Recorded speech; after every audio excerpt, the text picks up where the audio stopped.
এই সেই কুখ্যাত পাখি, হ্যাঁ দেখেন আরিশের এই কুখ্যাত পাখি ছেলে পাখিটা পাজিটা মাইট দিছে হচ্ছে মেয়ে পাখিটাকে, মেয়েরে একদম মাথা ফাটাই দিছে। বাচ্চাটা দেখেন কি অবস্থা করছে, মানে পাখিও যে মানুষের মতো এইভাবে মারামারি করতে পারে এইটা আমাদের কোনো ধারণাই ছিল না। কত বড় খারাপ, পাখিটাকে মেরে মাথা ফাটায় রক্তাক্ত করে দিছে।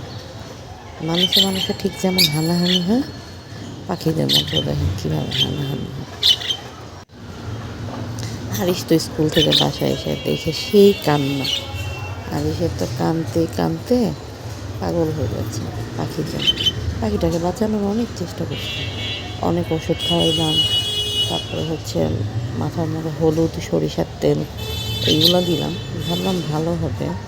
কিন্তু পাখিটা দেখেন ঝিমাচ্ছে, এখানে শুয়ে আছে ওখানে শুয়ে আছে।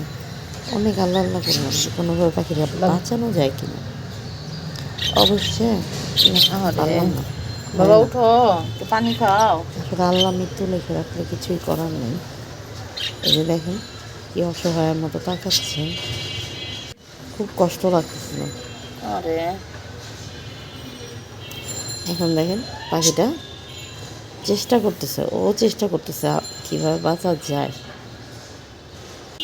রাগ, হিংসা, অহংকার কোনো কিছুই মানুষকে আসলে ভালো রাখে না, শান্তিতে রাখে না। দেখেন এই পাখিদের অবস্থায় দেখেন, এরাও মানুষের মতোই একজন আরেকজনের সাথে মারামারি করে ওকে দেখেন কীভাবে আহত করে দিয়েছে। তাই রাগ হিংসা থেকে আমরা দূরে থাকি। আর এদিকে আরিশের অবস্থা খুবই খারাপ, আরিশ কান্না করতে করতে শয্যাশায়ী হয়ে গেছে।